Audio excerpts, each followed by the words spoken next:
What's going on, everybody? Welcome to another episode here on the Perfect Plan podcast. And as always, Matt is bringing in guests from all over the country, all over the industry to have conversations about what's going on in the financial space. And Matt, as you know, like this podcast, we have had all kinds of different guests in all walks of life on the financial side. And I believe we were just kind of talking about this before we came on live. I believe today's theme, we're going to kind of do what you've done for some of the other guests, and we're going to ask Steve and Joe to kind of share like where things are with the work they're doing now in the financial space, maybe kind of where things were when they first started. We'll take a little bit of a journey.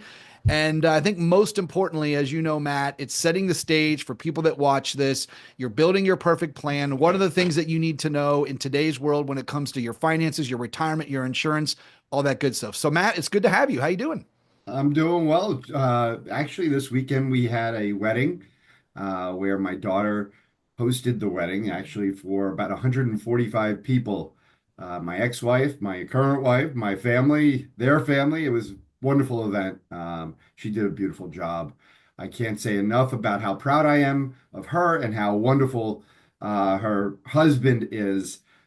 He happens, ironically, to be a Navy contractor who reports directly to the head of U.S. Navy Supply. So it kind of comes full circle Very cool. since dad is a retired Navy captain on the U.S. Navy Supply Board. So it's, you know, as they say in Yiddish, beschert.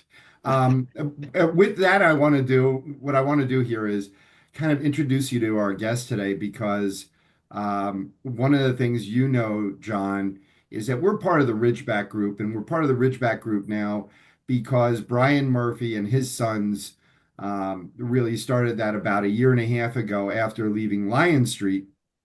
But Brian's history was with Mutual of New York, and he learned from my father back in the early 70s, the Mutual of New York way, the insurance way, whole life. And along the way, Joe here, Joe Sparacio, and you'll get to know Joe. Got to know my mother and my father in the industry, and I'm going to introduce. Hey, Joe, how are you doing today? Great to see you, Matt. Hi, everybody. Joe is here, and he used to be with Mass Mutual in the senior management, and so we're going to hear a little bit about his story as well. And then lastly is Steve Dark. Steve Dark is out in LA, and Steve has been in the business now 29 years.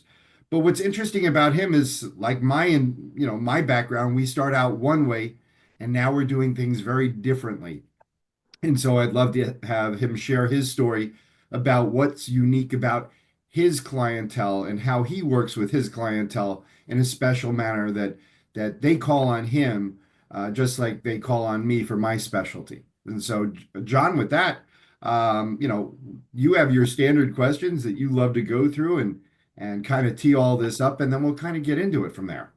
Yeah, I love that. And Steve and Joe, it's great to have you guys. Again, I think kind of the whole theme of this podcast has been to, bring people that Matt has met through the industry. But I think more importantly, share insights for the business community on what's staying the same in the financial space, like what's changing, what are some things to think about. And obviously you guys have both been in the trenches, you've seen it all. So Steve, I'll start with you. I'd love to have you share a little bit about your story and kind of how you got to where you are now. And then Joe, we'll do the same with you. Hey, good morning. Thanks, Sean, and great to see you, Matt. Good to see you again, brother. Nice And to see you, Steve. congratulations on your daughter getting married. My story grew up in St. Louis, went to Arizona State, and I remember going and visiting a bunch of people in Los Angeles. And I showed up about 7:30 in the morning. I walked out on Hermosa Beach, and I looked around and said, "St. Louis doesn't have a chance, man. I'm not going back." And now I actually miss it. My whole family lives there, but I originally started in the legal profession and selling law books. And basically what I would do is go to the downtown Los Angeles area or mid Wilshire area. And I didn't realize that part of that area was not so good to walk around in. I'm walking around in this bag and stuff like that. And I literally would go to the top of buildings in downtown and mid Wilshire area and lower Los Angeles. And I would start at the very top of the building and I'd walk my way down to every single lawyer's office until somebody finally threw me out. And so basically I was seeing about 40 or 50 people a day. And And it was, or trying to see 40 or 50 people a day and hopefully successfully getting 10 different appointments. And ironically, it was a really, really good business. I was a young entrepreneur, and I actually made a little money. And doing this, I looked around Los Angeles. I had this great apartment. I had hardwood floors and crown moldings and stuff. And I called my guy and said, "Well, how can I buy this apartment? I want this apartment. It's like a little 4-bedroom place." He goes, "Well, you can't buy it, but I can do that for you." And so he gave me this MLS book. Now you can look everything up, obviously, on a computer, but he gave me this MLS book in like 1992, 93. And I went through it to look for apartments. And I literally drove by all these places by myself. And I said, "I want that one, right?" So I bought this apartment. And my dad was my very, very best friend. And he actually was the best man in my wedding. And I'm reading the Wall Street Journal one day, and it's talking about Ken Hebner. I don't know if you guys remember Ken Hebner, but he was doing investment strategies in variable life insurance for Northwestern Mutual. And so I'm like, you know what? My dad's my best friend. I grew up lower middle class. My dad and mom always sacrificed for us, right? And me and my brothers and my sister. And so I was like, hey, I want to A, save money because otherwise I'll spend it at the bars in LA. And B, I want to be able to take care of my family. God forbid something happens to me. And so I'm reading this thing and it says Northwestern Mutual, and I call the old 411, man. I mean, whatever you guys remember 411. And I said, hey, I need the number for Northwestern Mutual, right? And they connected me to the downtown office. I think it said you can connect for an extra quarter or something like that, right? And the receptionist transferred me to this guy, and he answers the phone. He says, this is Keith. And it turns out the guy's name is Keith Wagner. And he's still my trustee on all my accounts. He's one of my best friends, etc. I said, hey, I'm reading the newspaper today. I'm reading the Wall Street Journal, and there is this article about variable life insurance. I want to buy $1 million of permanent life insurance. And I mean, raise your hand how many times that's happened to any of us. None, right? It doesn't happen. And I mean, I literally wasn't even hanging up the phone, and Keith Wagner was walking through my door at 23 years old. Like, he literally showed up that quickly. And obviously not that quick, but I bought a permanent life insurance plan. He convinced me not to buy variable insurance. He convinced me to buy whole life. And I put in $7,200 a year, $600 a month on $1 million policy as a 23-year-old. And the beneficiary was my mom and dad. And so it was bar money I was going to spend anyway, or fund money that I was going to spend anyway. And so for me, it was a forced savings plan, not even realizing that was what we would key into later, right? And it was a death benefit that was set up for my father. And that policy and the relationship that I had with Keith for 5 years, he was adding to it. He was trying to get me to buy DI, and I'm an Iron Man, all this. I'm like, I'm not buying DI. If you show me DI again, I'm not doing it. Well, now I can't buy enough DI, right? I want every little gobble I can get. But the way he handled my account and the way he took care of me and stuff like that, I always thought, man, what a cool business you're in. Forget about the stigma of life insurance, right? I mean, the Ned Ryerson of life insurance. You're the exact opposite of that guy, and I really love the process. And he and I became friends. I played on his pumpkin ball softball team. I played on his flag football team. I played on all this stuff. And one day he goes, "This is probably the worst decision I'm ever going to make, but you should get into this business." And so he referred me to the Northwestern office there. And I had just had my son, like literally I had a little baby, and I went from knowing that I would make X of dollars a year to making zero, right? I just one day said, okay, I'm going into the insurance business. And in hindsight, or not even in hindsight, as I sit here in front of you guys today, the way that he took care of my account, that relationship, that experience, me having built a story. I have a story, right? I have a story of a $7,200 policy as a 23-year-old that I can sit in front of and cross from someone and say, hey, look, I did this when I was 23 years old. That's where that led me to where I am today. And I still have that policy. My dividends are outrageous. My dividends are 15 times what my annual premium is. And I look at that policy and I chuckle. It's because, one, I didn't die, thank God.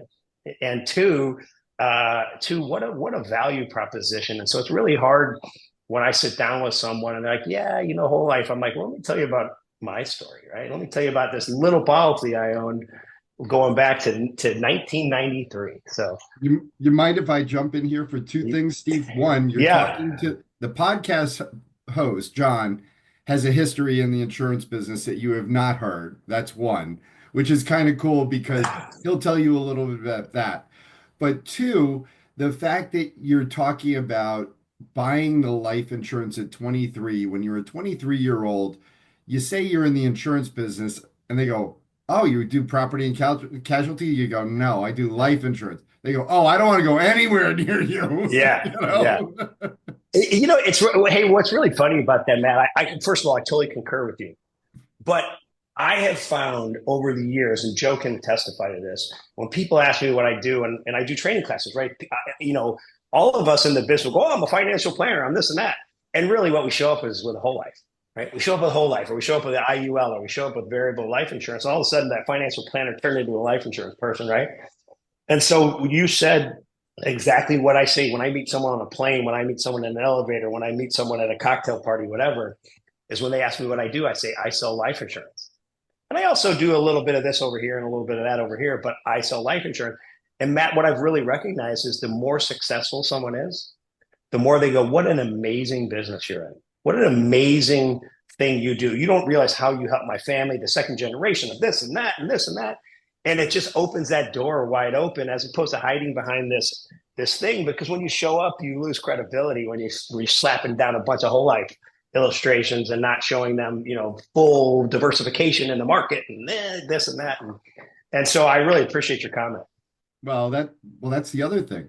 If you design a good, well-rounded whole life policy that has extra cash value that may not go all the way up to the 7702 limit, but Yeah. allows you the flexibility to put more cash in, just like your home.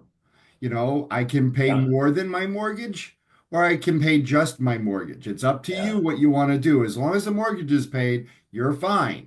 And if you look at it the same way, and that's what you did.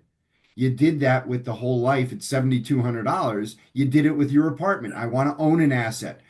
One of the things, if you looked at Tom Hegnan, I've used a number of things on our website. He's now doing the podcast as well, and he was on TV and he talked about what can you do for a 20, 30, 40-year-old? What is the best thing that you could do? He says, by appreciating assets, not depreciating assets.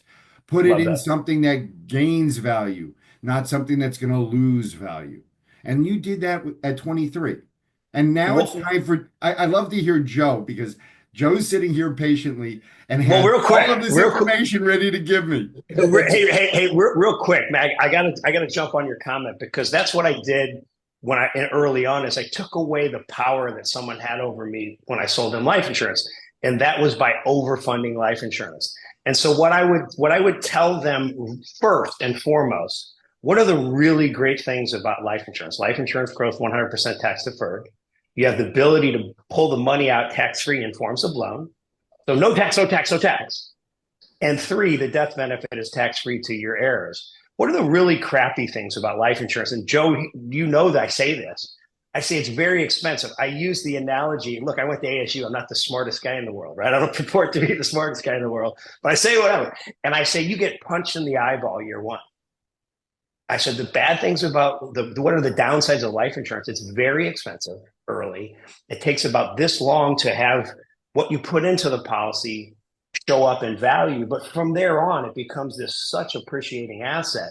And so what I did is I took away the power of anyone else telling them, hey, this is a really, really expensive deal. I say what makes me different is oftentimes we use the policy at secondary or tertiary to why we're doing it. And what we do is we take the most money that the government will allow us, defined by the Internal Revenue Service code of overfunding of life insurance, and we jam it up to that limit. And what does that do for you as the consumer? It takes that margin and it smashes it down. So all of a sudden, your plan isn't as expensive as the fully commissioned, fully margined product. I said, you are taking advantage of the insurance company, you're paying less. Steve Dark, you're paying less. The mortality, you're paying less. And what you're doing is you're setting up a receptacle to store cash and to store cash totally tax free.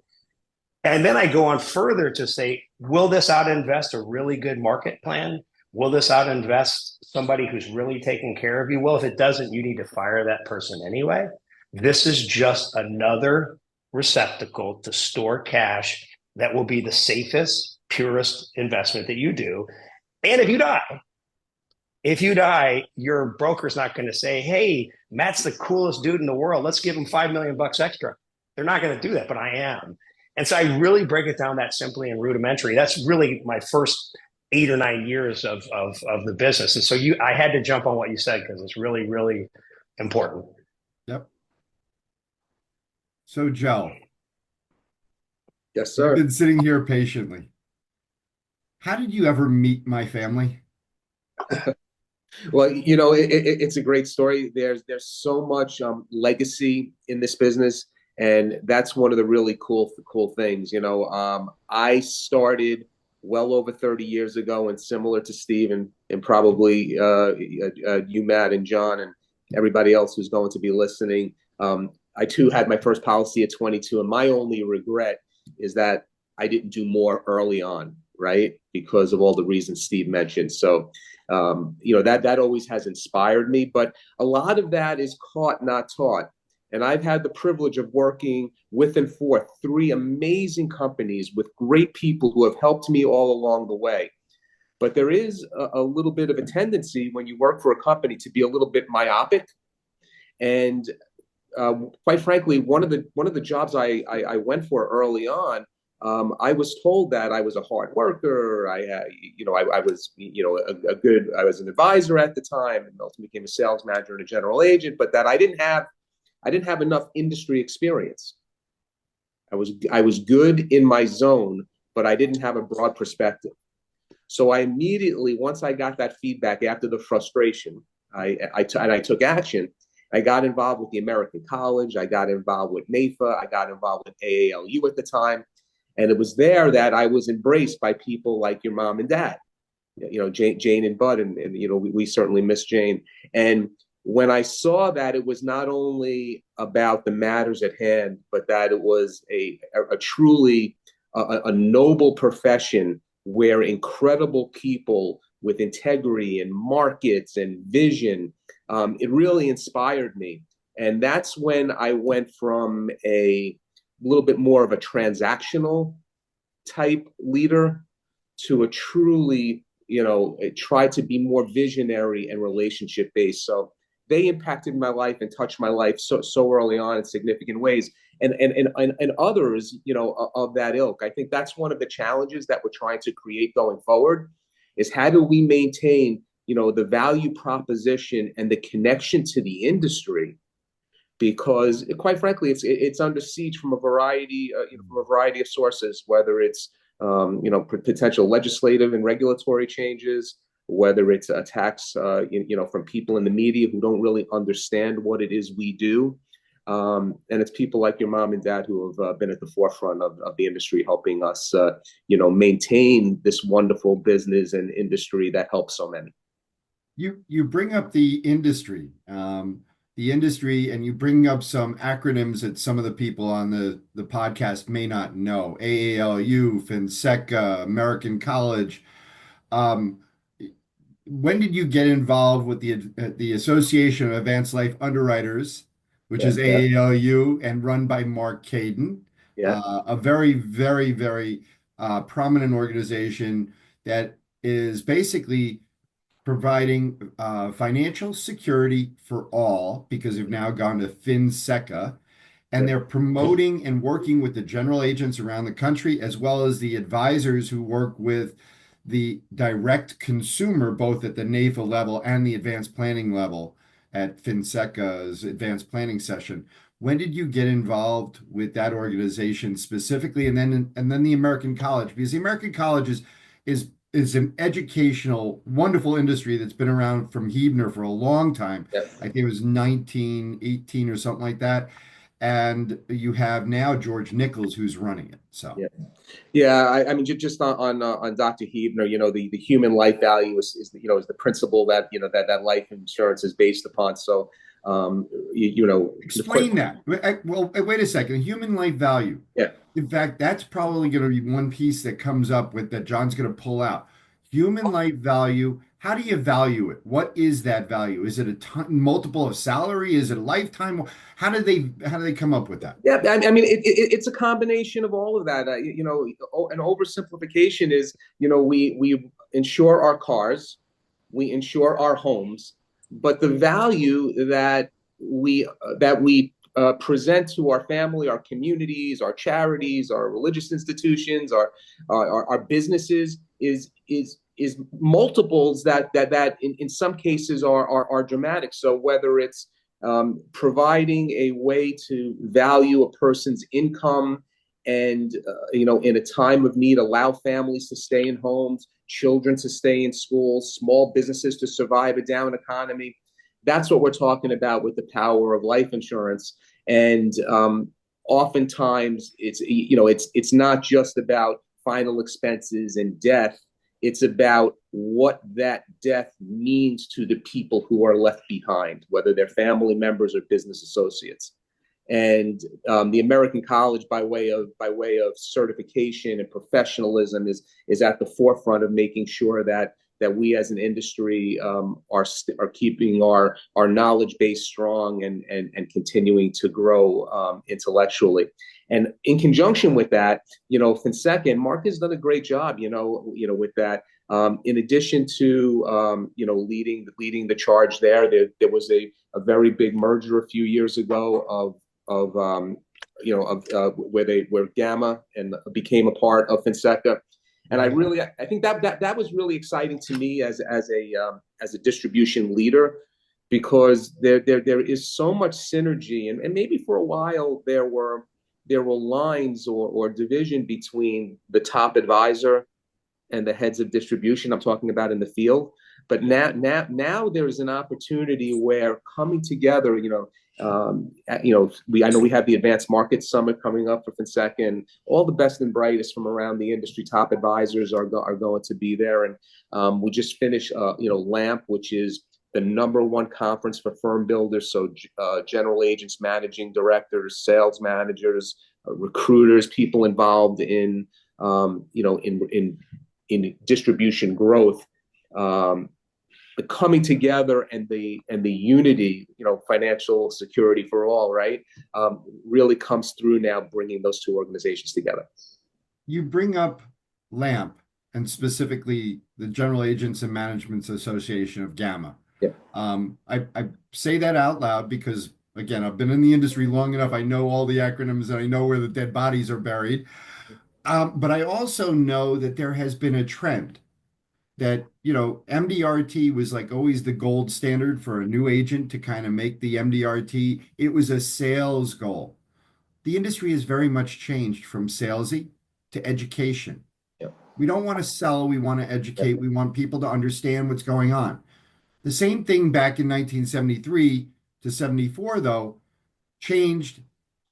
Everybody's pension goes from the company being responsible for your pension to now you being responsible for your pension. That education, the financial education, is still not at the level, in the high school level, that they need to have to be able to survive to get to retirement. It's just not there. The second piece is the number of agents that are coming along today have dropped. Joe, you know the numbers. You could probably tell me the numbers way better than anybody else. And it used to be a number that, hey, by the way, if I brought a new agent in at Northwestern Mutual, Prudential, Guardian, New York Life, Mass Mutual, 4 years, new org, if they made it to the end of 4 years and we had 11% of those guys still left, and by the way, I was a producer, not a manager. Yep. So I got along with the managers. I understood how the managers got paid. I understood how the producers got paid. And I think what you're talking about in Fonseca coming together, I think now everybody seems to be aligned in that manner. Yes. It's not agent, producer, everything, you had to get along with everybody at some point. Now you're either aligned or you're not. I think that's one of the biggest changes in the industry. Good. What are you seeing in the numbers, though, of producers that are coming in? And how is that changing? Because I wouldn't wish my son coming in the industry today the way I came into the industry, which was on Monday night. Here's the phone book. You have a call hour. You stay here from 7 to 9 until you get at least 5 appointments, 10 appointments, whatever the number was that was set for that night. We had the pizza in the room. Okay, you're here. Keep dialing. And you knew that, okay, you're going to be calling somebody at home. They're going to yell at you. Yeah, okay, just, you know, my armor is on. That teeth has phone. That phone has teeth. There's my dyslexia coming up. The phone has teeth. I'm never going near it. These people are gonna chew me out. I don't want to be on the phone. Um, that's not the way things are today. Yep. You were, dealing with distribution. What is it, both from the producer side that would want to come in, a life insurance specialist that Steve is saying? Why would they want to come in? And then I want to transition to Steve and see and kind of bring this all together of where he is today and what's so much fun about some of his clientele and why they call on him. Yeah. Well, I mean, Matt, you just said so much right there. Just a couple of quick comments. First of all, financial literacy is at the forefront of everything we do. We are teachers, we are coaches, we are educators. And if we do that well and correctly, and if we're prepared, the identification of needs and our ability to solve them is just flows. It's not, there's no friction. So that's number one. So there are a lot of great companies, and I know we talk about this in all the industry organizations I mentioned and others around things that we're doing, to educate not only middle America but also younger people so that they're more prepared to handle their personal finances going forward. That being said, it's interesting. You nailed it. There are fewer advisors doing what we do. And every year, all of the LIMRA data and the independent data for that matter as well, shows us that a fewer percentage of Americans are actually insured, and even those that are underinsured. That means they're not protected, and that means that in the event of hardship, they're not going to be fully prepared. So there is so much opportunity to do so much good. One of the analogies I use, in our business, the more business we do, the more people we're helping. So if we want to have an impact in our communities, we should see more people, right? And it could be a small term policy, or it could be the most sophisticated premium financing or estate planning case, out there. Wherever you fall on that spectrum, or wherever we fall on that spectrum with the people that we're helping, we do one thing, and that is give people time. In some cases, when they have the resources and when the solution is crystal, we can solve the need. But in other cases, maybe there are other challenges. And what we do is we provide a partial need. So in the event of a death or a disability, if we show up with a check, it may not fix everything, but it gives people the opportunity to take time to make good decisions. So if I need $1 million, but I only get $500,000, in a death claim, that $500,000 is going to help me. It's going to give me months or years or whatever to make the correct decisions and not have to make knee-jerk reactions. So whether it's a total solve or a partial solve, fewer Americans now are covered as a percentage of the overall population, and those that are underinsured. And we owe it. We have an obligation to our communities to help them. Well, Joe, you just hey, Matt. Let me throw in Joe. Come on. Yes. Let's go. Bring it in. Hey, I really liked what you said, and part of my very rudimentary way of dealing with clients is it doesn't matter if it's a little term policy or it's a very, very sophisticated estate planning case. I will say at the end, I said, when you pass, and sadly I've had 11 death claims. I used to tell people, hey, I haven't had many death claims, so your odds are good with me, right? Well, I've had 11. And I say to those people, in theme of what you said, I said, when hundreds of people show up to honor you or someone you care about, I'm going to be sitting there too, and I'm going to be the only one that has a check in my jacket. Right. And people kind of just sit back and they go, say that again? Like, tell me that again. And I said, Look, at the end of the day, no one likes talking about life insurance, but if you knew you weren't going to make it home tomorrow, you'd be having this discussion today. And that's really how simple I bring down the smartest investment banker to my clients who didn't graduate from high school but have the cleanup job in LA for the PCH at 500 million, right? I bring it to the level of the heart. And Matt, I heard you ask, how do you get to that point of what is the right amount of insurance? And what I do is I try to ask questions that makes the client own their decision. And I know why people buy insurance, but one of the questions that I say right up front is I say, hey, Matt, if I were giving you free life insurance, I'm going to pay for it. It's not going to cost you a penny. Without being totally unrealistic with me right now, without being totally unrealistic, if you weren't going to make it home today, what would you want your wife and your daughter who just got married and your son-in-law with the six-pack and all that stuff, what would you want him to have? What would you want your family to have if you didn't make it home today? And then they start adding things in their head. And I say, don't add things. This is about your heart. This is about, hey, I got one last check. This is about your heart. Tell me what's from your heart. And then I say, watch what happens. Now I'm going to tell you why people buy life insurance. I'm going to ask you questions related to why people buy life insurance. And I bet you're going to be really surprised, Matt, that your heart tells you exactly what you need. And I always circle and go, look, I told you. And what they do is I don't own that conversation anymore. They own it. And so when I show up, I'm going to show up with that amount of insurance and they're going to go, yes, this is exactly what I want. So I had to throw that in there. Yeah. It reminds me of the guy of the 13-week year where you're trying to give them questions and you're slowly nudging them towards the door, as Harris Fishman says, It's one of those things. Yeah. Our good friend Harris Fishman. Yeah, exactly. But listen, it all comes back to Harris. Oh man, I do remember my first death claim. And I used to say for the first like 18 years of the business, buy life insurance from me. You'll never have to worry about a death claim.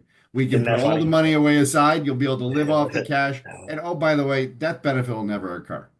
The irony, as John knows, is my first death claim was a fraternity brother of mine who was a New York Jet fan, came home from the game, was getting on the back of his Jeep. His buddy pulled away quickly. He just fell out, bumped his head. Oh gosh. Hurt his head a little bit later that night. He's like, I got to go to the hospital. I got this pounding headache. He goes into a coma and never woke up. Oh, wow. Oh my gosh. His daughter is now in her second year of college at Tulane, where both mom and dad were with me. And the death benefit that I paid then has sustained the family the whole time and put her through college. Why we do it. That's why we do what we do. It's interesting. It's it's unfortunate too that you have to tell a story like that to demonstrate the true core value of what we do, right? But imagine how different that would be if you didn't do that work, Matt. And in my first death claim, it was actually an advisor. I was a sales manager at the time, and there was an advisor on my team, and it was his family who I had known. So it was I'll never forget it. So. Oh, by the way, this wasn't a cash value policy. It was a 20-year term. Right. Yeah. It was the cheapest of cheapest policies that he could have bought. And I said, he had me literally on Christmas Eve at our fraternity brother's house in Lower Merion, said, hey, by the way, I need to get $1 million of policy. What should I do? I said, do yourself a favor. You're an architect now. You need at least 20 years of coverage. Let's get you a base because you're making $100,000. No less than 10 times your salary. We should probably do 20 times it because of your age, but this you can afford right now. He said, okay, I'll do this. And that was it. There you go. Yeah, that's great. That's good. Happens. And that's how it came about. So where do we see this industry going? I mean, Stephen, you have some clients that you're working with today that, again, we're going to be going to a charity. You spoke about charities, Joe. We're going to a charity event that you have been kind enough to invite me and my family to next Thursday night with Aaron Nola for the poker tournament. Please tell us how you got involved with some of the players, what they're doing, and why it is that they are calling on you. Well, I got involved with a lot of the players because of an agent who actually subleases space from me. He actually sublet from Dennis Gilbert for a long time. So I have in many instances come in contact with that great insurance writer that we call Dennis Gilbert. He's been a massive force in the industry, but I think it's because of my low key approach. I don't, from an athlete's perspective, I don't want anything from them other than to protect their families and take care of them. And a lot of them realize that. I mean, Justin Turner is one of my best friends right now, and it's from the relationship of getting involved in his charity, never asking him once to buy life insurance. And he finally, we're playing golf one time. He goes, "Dude, when are you going to talk to me about life insurance?" I said, "When you ask me." And he said, "Well, I'm asking you." And I said, "Well, okay, that's fine. I don't want to get involved with your advisors and all that stuff. What I tell you we're going to do, you're going to do, and that's why you're going to do it. I don't need to have it reviewed." And he goes, "Dude, that's fine." And so that's kind of the stance that I take with these people. But I do have this great lawyer that in the Aaron Nola example that referred me to him. And what we did originally was we did two things originally. One is we got a policy for him and his new wife. This was before they had their daughter, Scotty. Mm-hmm. I also sold him a disability policy when the Phillies were in question of actually renewing his contract, seeing what the market bared, and obviously they signed him back to keep him a Philly for life, which is what he wanted. He'd rather take less money and play in your city for many years to come. And then we did some estate planning around the fact that now he has a daughter, and there obviously is going to be an issue with that, and that's real. And I use the uncertainty of what's going on in the marketplace today to drive home the estate planning issue with people. And the example is, I'll say this to every single person: I'm like a lab rat. I mean, nothing's different than with whatever sophistication level, whatever the business that someone does is. And the athlete's no different. As I say, hey, whether you like the old administration or the new one, or you didn't like either of them and you want a whole new administration, what everyone kind of agreed on is they agreed on where the estate tax is going to be. And right now, if you never saw me again, right now is a great time for you to do planning. You can give away almost 28 million bucks. You got to give away control of it, etc. But insurance doesn't solve everything. It just solves some of the stuff. So this is a great time to do planning, whether you never see me again. However, January 1st of 2026, the sunset provision is going to happen. It's going to go down in half, right? And so if you give away stuff now, the government is not going to take it back from you. But we got to plan now for a bigger number. And in the unusual case that somebody would get rid of the estate tax, which isn't going to happen, then it becomes a really great rate of return what you did. But we don't know if someone's going to get rid of the estate tax, that they're not going to change it back in 4 years when someone else comes in. So then what are you going to do? Wait 4 years to do your planning? And so I use the rate of return if it goes away, and I use the fact that it's not going away. It's just not going to happen. And people resonate to that. They really resonate.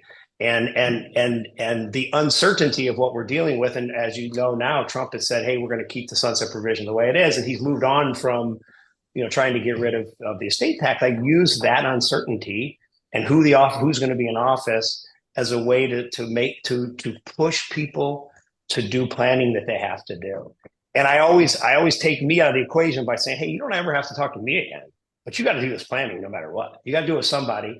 And you need to do planning because insurance isn't going to solve all your problems, and everyone recognizes that. And what I'm doing is I'm also recognizing that insurance is just one piece of what they need to do. They need to set up grats, slats, all these other things. And I talk like I know what I'm talking about. I said, these are all the things you got to do, and I don't know anything about it. But the insurance is another little piece down here. And I'll share a really quick story with you. The one of the largest clients I had from a net worth perspective. And I had the privilege of going every Easter to Kona, Hawaii with his family and sit there. And he says to me one night, and we're having dinner, the kids are all sitting over here, and these 5 families plus him and his wife. And it's the name of the farm I gave you just a little while ago. So he says to me, in front of everyone, he goes, life insurance is the dumbest thing in the world. Why does anyone buy it? And his daughter's like, Dad, and I said, hey, Wayne, you're right. I can't sell you enough of life insurance. However, let me ask you a question. You, as a brilliant business person, can you tell me an investment where you make 10 premium payments, 10 payments into an investment? You can pick the day you die, and I can tell you with tax equivalent of anything you want from 0 to 50, the rate of return that you get. And he says, no, it doesn't exist. And I said, yes, it does. And he said, you show me that, I'll buy life insurance. So we're in Hawaii and, my staff is asleep. I get on the computer that night and I show up at the pool the next day and I put a presentation in front of him. He said, well, it looks like I'm buying some life insurance. And sadly, that was one of my death claims a couple of years ago. But if you put it into the simplest thing, and my comment to him was, hey, this is money you're never going to spend anyway. Like if you get rid of all your money, we got a bigger problem than your estate tax, right? But this is money you're never going to spend anyway. So even if the estate tax isn't covered, look at it from a rate of return perspective on your demise and what you can create for foundations and charities and your grandkids and all this different stuff. And I took away his ability to say, no, I can't do that. Hey, John, doesn't this sound like the perfect plan for that person? He's been asking him the right questions along the way to set it up perfectly for that person's situation. Yeah, And how absolutely. they want it, using a slat, a grat, a crut, a whatever, Yeah, yeah. And it's interesting because this has been great listening to the two of you. And as Matt shared, I have a little bit of history in the life insurance business. My father was a life insurance salesman back in the 70s. He was going door to door for combined insurance. And I remember I knew what company he worked for because I used to see all the swag in his office, right? Like whether it be like the bags or the pens or what have you. And then I had a short little stint earlier in my career, working for Edward Jones and getting my insurance license and things like that. But I think what's interesting about what all of you are sharing is that there's this very delicate line between selling what was looked upon in the early days and educating. And, my story is that my father fortunately had a term life insurance policy, kind of like the example that you shared, Matt, where he didn't put a lot into it, but at least he had it. And unfortunately, he passed away at age 52. And without that, with my situation with my mom, I don't know what she would have done. Right. And so, like, I was always involved in it. I always knew the importance of it. But then when it really hits you in your life, then there's no negotiables. Anybody that I've ever spoke with, any conversation we ever have. And so I talk about this fine line between selling and educating because I look at the early days, Steve, when you talk about the decision that you made to put the money towards that versus maybe going out and spending it at the club or wherever, right? Or what we would consider entertainment dollars. And I look at the work that my dad did early on in his career, knocking on doors. And sure, like it might have been perceived as selling, but if 5 individuals got to purchase that policy and something happened to them and or their family, then how beneficial is that? It just happened to be that like at that moment, as you guys know, because the benefit of that decision is so far removed and it's something that none of us want to accept and deal with. It always has, put the industry, unfortunately, in this negative light. Yet I think, and after hearing the both of you and all the great things that you've done, is that this transformation in the financial space that Matt talks about is about starting to share stories, right? It's anytime you share a story with something just happened, all of a sudden I feel like then it resonates. And to your point, Steve, you match that with the facts and a lot of the work that's been done in the industry. And I mean, I can't hear of anybody that I've ever worked with where if they've made that decision to do something right by their family, that they don't look at it as a negative situation. So I know that's what's, going back to your point, Matt, it's that it's all planning, but it does take individuals like yourself that are passionate about this to sell a little bit, right? To kind of move somebody towards the things that they need to do, because most of the time, as you guys know, we won't do it, right? I mean, it's like there's always a reason to kind of put things off. So yeah, man, I think it really is the perfect plan, but it also is individuals like all of you that have been passionate and kind of stayed the course and have moved people towards making decisions that they haven't always wanted to do. So yeah, this has been great. You bring up a topic, and the reason why I've been looking all over the place is because I'm looking at my desk and I know that I have it within reach. We had Joe Jordan on, and what he's talking about, Joe, is basic from selling to serving. Life of significance. Exactly. That's the book I was looking for. I've got it signed by Joe. I'm like, you mean like this? So It's true, John.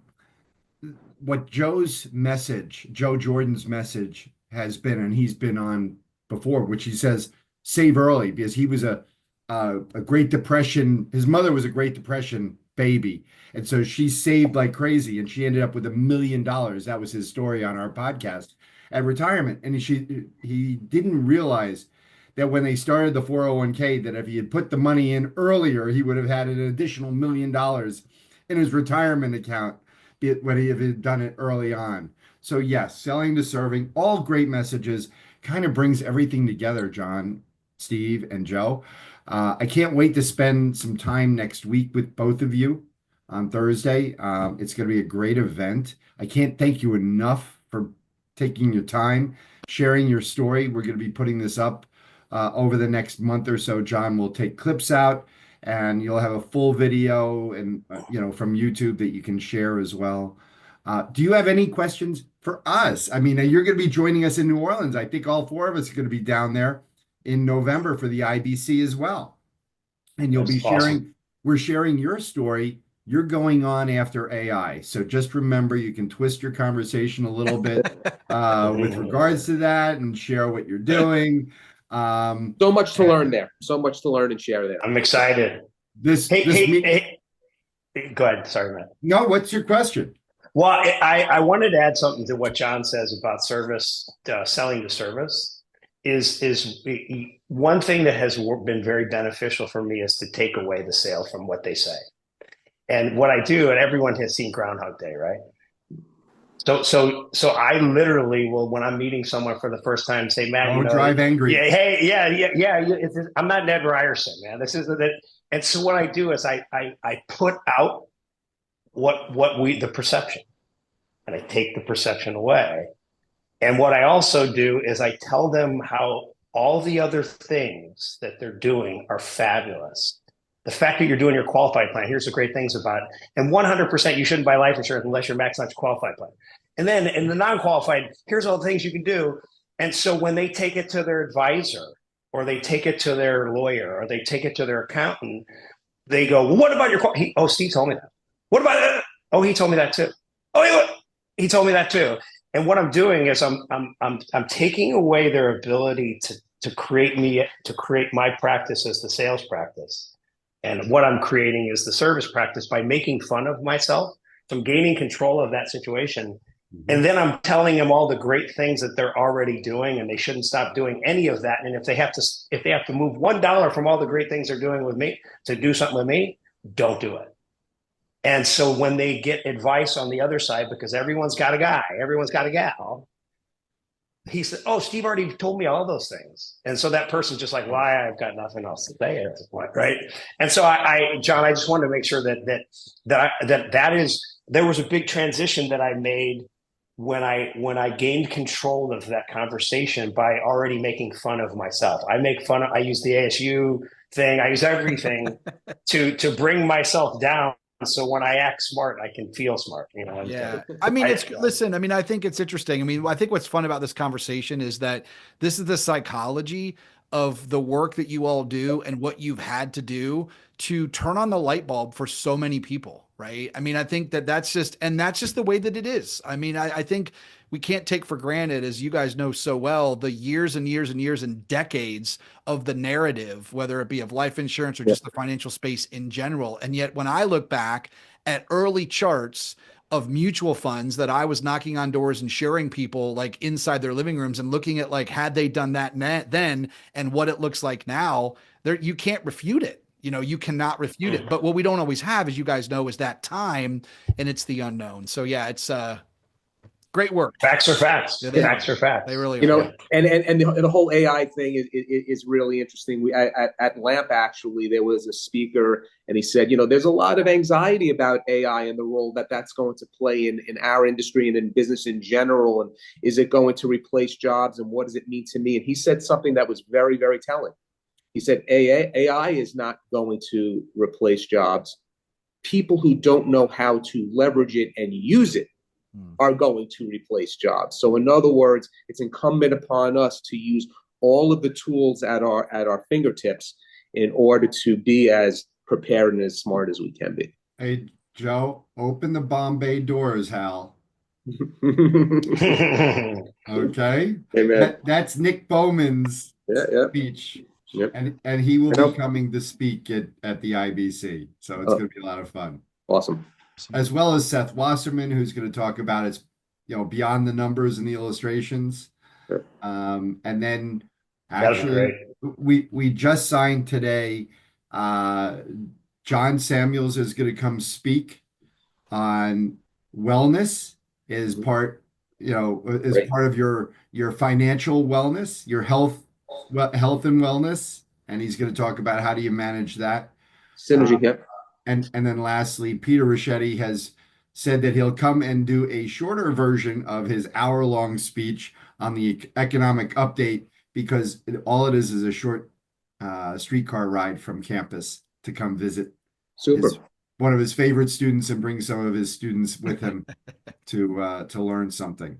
In fact, Jamie Mendelson last year spoke at the business school that he was the moderator on. So it was really interesting to have her come and speak at our meeting after she had been at that meeting, which I didn't realize they had sent her to the business school. It's now becoming a big thing at the Tulane Business School. So. Hey, Matt, I sent 4 tuition checks to Tulane Business School, so that's awesome. Interesting. Yeah, I didn't go realize A's. that. Yeah. My second son, I have 4 boys. My second son was a Tulaner. It was awesome. He's a green waiver, huh? He's a Green Wave, yeah.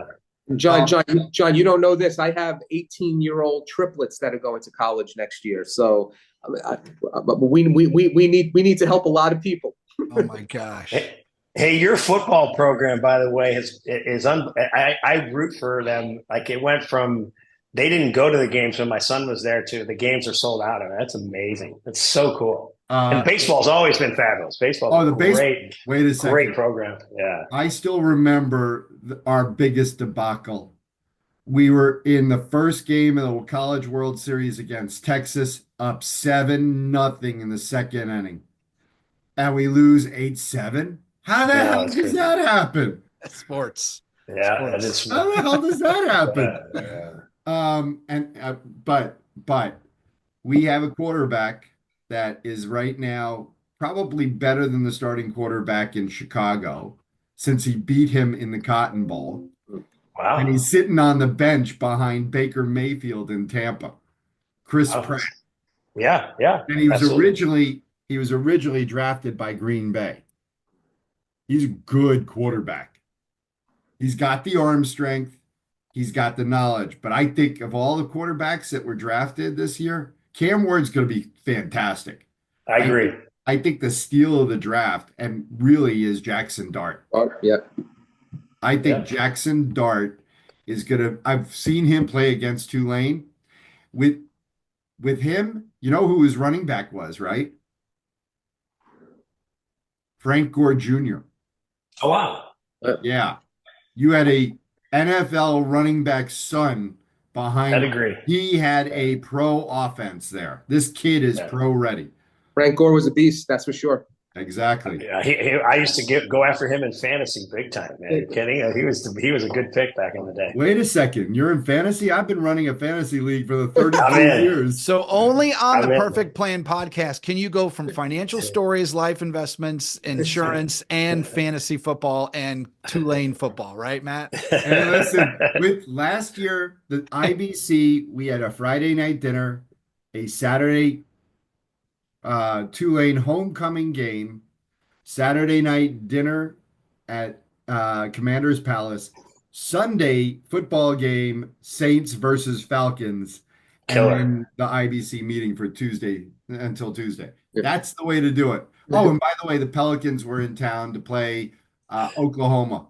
Okay, wow. Hey, John, to bring it back full circle. When I go into any appointment, obviously I have my assistant research and give me information on that, right?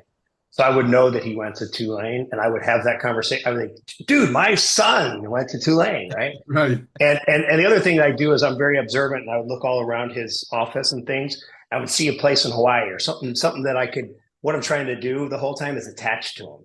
because all of us, and you brought it up earlier, when we go into the off, when we go in there, people are like this. They're like, okay, I know this is coming. Let's go. Right. I'm tough. Right. And then, boy, all of a sudden you start talking Tulane football, and look what happens. Right. Oh my God, you wouldn't believe the quarterback we got, Frank Gore Jr. and blah blah blah. And now they're yours. They're yours. Conversation. They're yours. Like, Different yeah, conversation. you took it. Hey, bring it in full circle. Let me ask you, what's important to you? You know, what's going on? And now the person's sitting like this, as opposed to sitting like this, right? You're right. And so You're so right. Everybody's office had, like, my father was in here before the wedding yesterday, and I'm working in my home office, which has become my full-time office. Just like when I was at New York Life and Nilex Benefits, I would work from home when I wasn't traveling. It's such a soothing thing, though, to have a place. It's my place. I've now got personal stuff from my family. I've got work stuff here. I've got signature sports stuff here. Behind me, you see all my degrees. My mother was the one who made me get my CLU as soon as I got in the business. My last one was the WMCP. That's the one in the middle. So awesome. But you're so right about that type of stuff. So yeah, and like we said, it is what it is. It's unfortunate that that's the environment that has to be created where you can build that rapport. But I think the longer you're in this space, or really anything where you're generally trying to help people do something that they don't always want to do, you have to create that environment, right? And it's just kind of a part of it. And I think when you do, and then like you mentioned, Steve, on the other side of it, the great example in Hawaii of him at least kind of opening up the door a little bit to kind of see what that opportunity was. Yeah. Then when that opportunity is there, you have the resources, you have the facts, you can move them forward. Carpe diem. And relationships. I would call what he did as kicking the door open by saying life insurance is awful. Why would anyone? I mean, if opening the doors like this, coming through is like that. So, yeah, good stuff. Well, thanks so much, guys. This has been awesome. Every episode is definitely adds so much value to the audience, and so it's great to be with all of you, and we look forward to seeing you in New Orleans. Likewise, Matt. Can't wait to see you next week, buddy. That's gonna be a lot of fun. I can't thank you enough. I can't. Oh, it's gonna be great, man. It's gonna be great, and you'll bring Jersey. So. Oh, I'm wearing my jersey. My stepson will be there with his stuff, and my wife will have her jersey on. And Joe, by the way, the difference between what you saw her a few years ago and now, night and day. I mean, she had just lost her sister. She was in rough shape. Now she's exactly what I expected her to be. Actually, she's been great along the whole way, but she's at her best now. That's great. Awesome. Great to hear. Well, looking forward to it. Thanks, John. Thanks, Matt. Thanks, Sean. Thanks, guys. See you guys. See ya.